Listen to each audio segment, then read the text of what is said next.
Rasulillah Sayyidina wa Maulana Muhammadin ibn Abdillah wa ala alihi wa sahbihi wa man tabi'ahu wa mawala.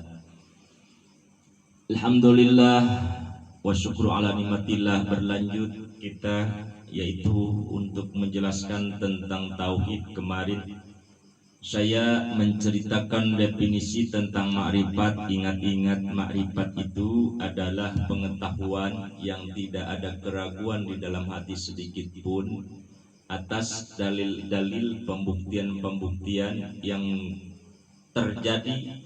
Dalil-dalilnya itu dari pemikiran, dari otak, tapi jangan filosofi. Nantinya kesononya nanti jadi ateis dan lain sebagainya. Ini harus ditopang dengan Al-Quranul Karim, yaitu dalil nakli. Itulah definisi makrifat. Yang pertama, makrifatullah. Diwajibkan kita harus mengetahui tentang sifat-sifat Allah.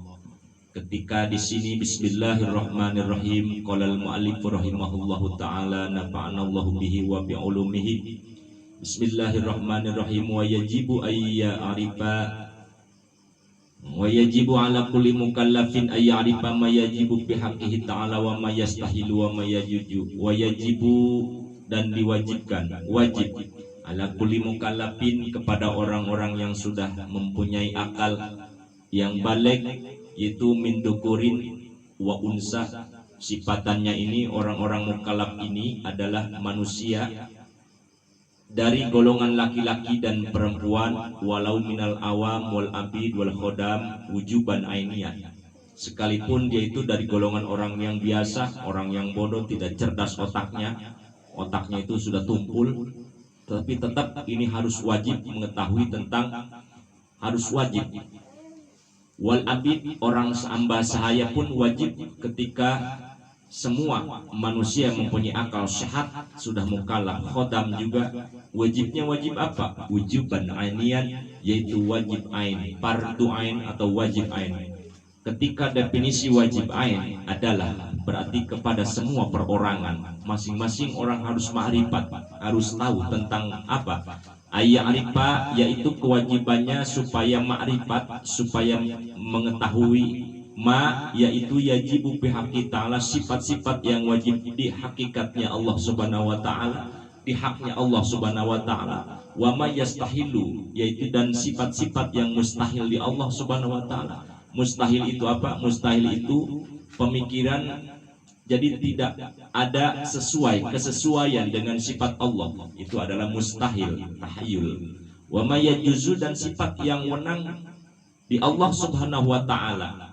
Ketika Allah subhanahu wa ta'ala di dalam Al-Quran, yaitu atas dalil fa'lam annahu la ilaha illallah, tiada Tuhan, wajib kita mengetahui, diwajibkan kepada kita, yaitu harus mengetahui tentang Allah subhanahu wa ta'ala. Tidak ada Tuhan yang hak kita matlub, yang hak kita cari dan ibadahi adalah zat Allah subhanahu wa ta'ala. Ma'rifat adalah idrak jazib. Sekarang ma'rifatullah ada berapa? Ma'rifatullah ma yajibu itu ada 20. Wajib sifat yang kita ketahui, wajib hak Allah subhanahu wa ta'ala kita harus tahu 20 yang wajib di Allah. Terus yang mustahil di Allah 20, yang sifat yang wenang di Allah adalah 20. Jadi kita langsung ke matematik saja. Wajib Allah, sifat yang wajib di Allah itu jumlahnya 20. 20 yang mustahil 20, yang wenang 1. Jadi 20, 20, 40 tambah 1 20, 40, 41. Inilah yang kewajiban kita harus mengetahui. Yang pertama adalah mana sifat yang wajib di Allah subhanahu wa ta'ala, dinamakan sifat nafsiyah. Sifat ini, sifat yang 20 ini terbagi dalam 4 bagian, yaitu adalah sifat nafsiyah, sifat salbiyah, sifat ma'ani, dan sifat maknawiyah. Puyang, pusing pasti, tapi pelan-pelan. Ngaji tauhid ini harus kita mempunyai otak sehat, akal sehat, terus dengan sabar, dengan mulai kita tawakal kepada Allah subhanahu wa ta'ala. Sifat nafsiyah itu adalah yang dinamakan al-wujud. Allah wajibul wujud. Zat Allah itu apa itu wujud? Nah, harus kita mengetahui apa itu adalah wujud. Wujud itu adalahnya ada. Wajibul wujud, Allah itu wajib adanya. Marilah kita berpikir kepada pemikiran secara akal. Ketika kita berbicara akal, akal itu terbagi dua. Ada akal gorizi. Dimaksud akal gorizi adalah akal sehat. Yang ini ada di otak, evovia namanya, melalui medis atau menurut dokteran. Ada juga akal hewani, akal tobe'i, akal tabiat. Tabiat ini karakter. Akal melalui karakter ini sudah dirasuki hawa nafsu. Tabiat itu kebiasaan karakter manusia sama. Allah Subhanahu wa taala kepada makhluknya memberikan akal tobe'i, yaitu akal hewani.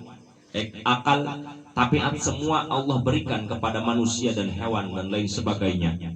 Hewan saja bisa makan, kita juga makan. Hewan tidur, kita bisa tidur di Allah Subhanahu wa taala. Itulah akal tobe'i. Kalau akal sehat inilah yang harus kita gunakan untuk berpikir tentang Allah.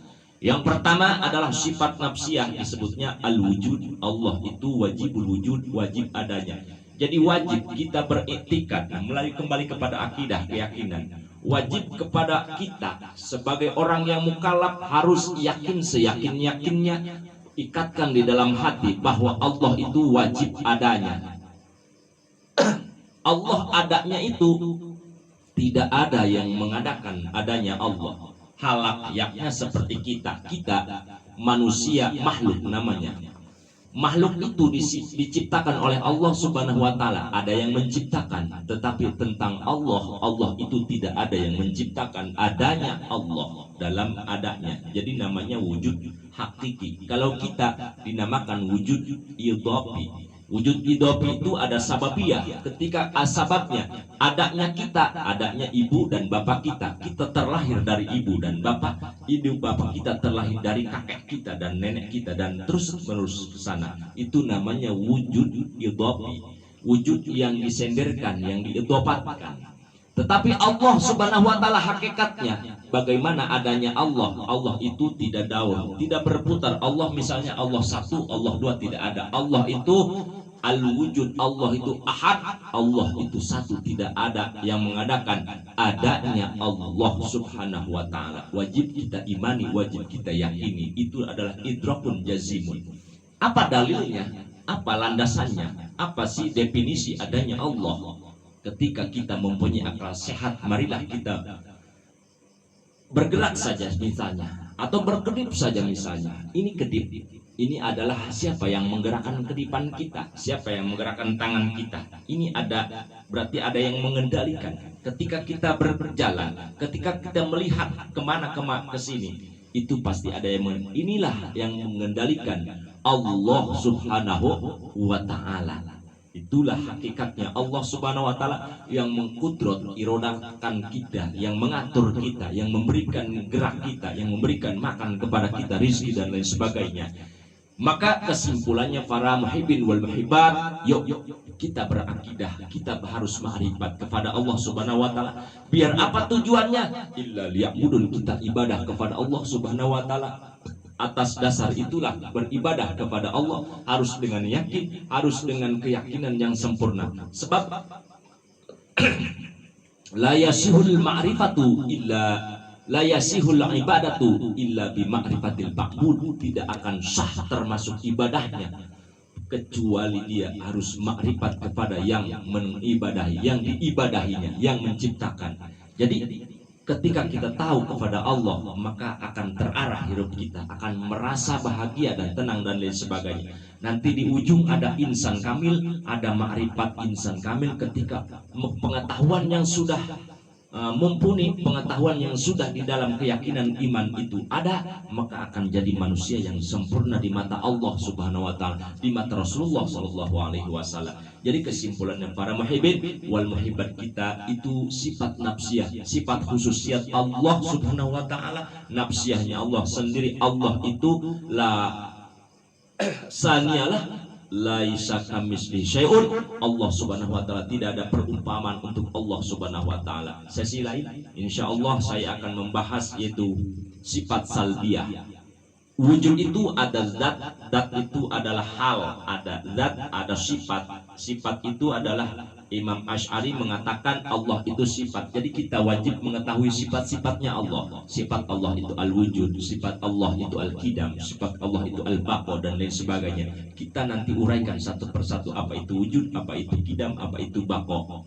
Insyaallah lain sesi, lain kali waktu kita akan bertemu dalam channel ini. Mudah-mudahan para muhibbin wal muhibbat dimengertikan oleh Allah Subhanahu wa taala, difahamkan oleh Allah Subhanahu wa taala, diselamatkan oleh Allah Subhanahu wa taala melalui akidah ini. Ketika sudah kita berkeyakinan kepada Allah, maka dengan Islam kita bersyariat, maka dengan Islam, dengan undang-undang Al-Quranul Karim lah kita di bawah naungan Al-Quranul Karim.